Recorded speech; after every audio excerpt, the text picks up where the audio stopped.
Donc il n'y a pas plus facile. Et je pense qu'Ousmane Sonko l'avait dit. Parce que je prends comme exemple Ousmane Sonko, je ne vais pas prendre l'opposition qui est là, parce que l'opposition qui est là, ils ne sont pas au pouvoir. Ouais. Donc lui, quand il était dans l'opposition, il avait dit que si je suis élu, c'est l'un des premiers projets de loi que nous allons voter. Malheureusement, quand il était élu, l'une des premières choses qu'il a faites, c'est d'inviter Mélenchon. GLM.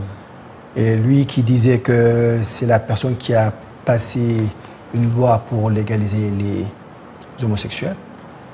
En plus, devant lui, il n'a même pas osé dire que nous sommes contre l'homosexualité. Il a bien pesé ses mots pour dire que l'homosexualité est tolérée. Ensuite, ce qui en suit, il n'y a pas grand-chose, il y a une lenteur. Et je pense que s'ils étaient sincères, et s'ils voulaient vraiment passer cette loi, ils allaient le faire. Parce que quand ils ont voulu faire passer la Haute Cour de justice, ça s'est passé rapidement en une journée. Quand ils ont voulu supprimer le Conseil économique, social et environnemental, ou le Haut Conseil des collectivités territoriales. La réinterprétation de la loi sur l'amnistie aussi.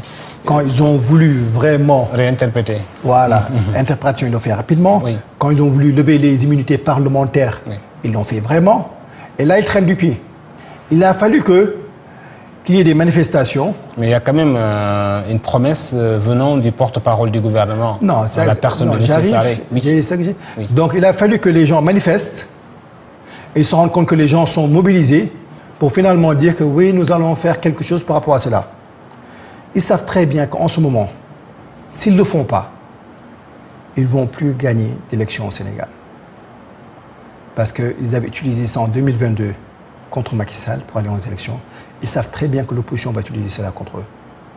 Il sera très difficile pour eux de gagner en 2027 ou 2029. Donc vous pensez que cette promesse-là, qui est venue du porte-parole du gouvernement, découle de la pression de la rue Mais la manifestation-là, elle a réussi. Hein.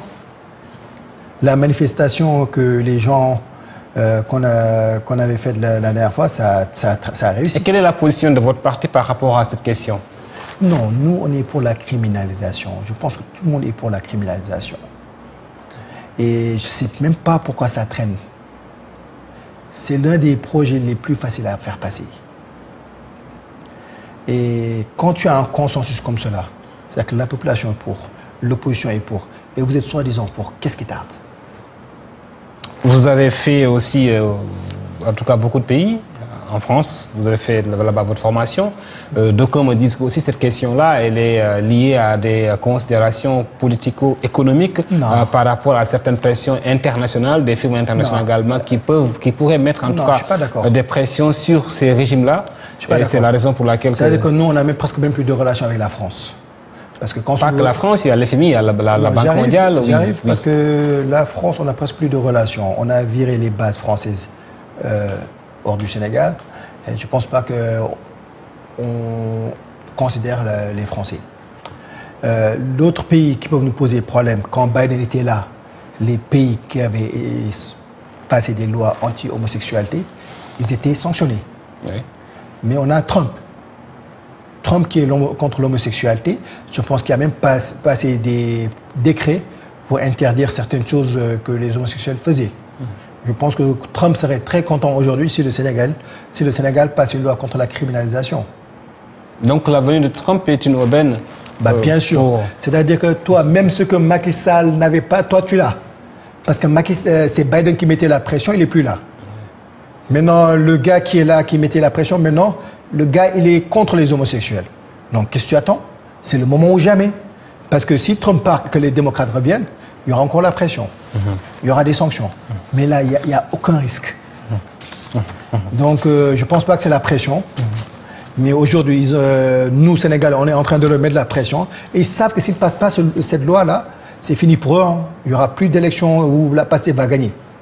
Parce que au Sénégal, on ne tolère pas des partis qui sanctionnent l'homosexualité. D'accord.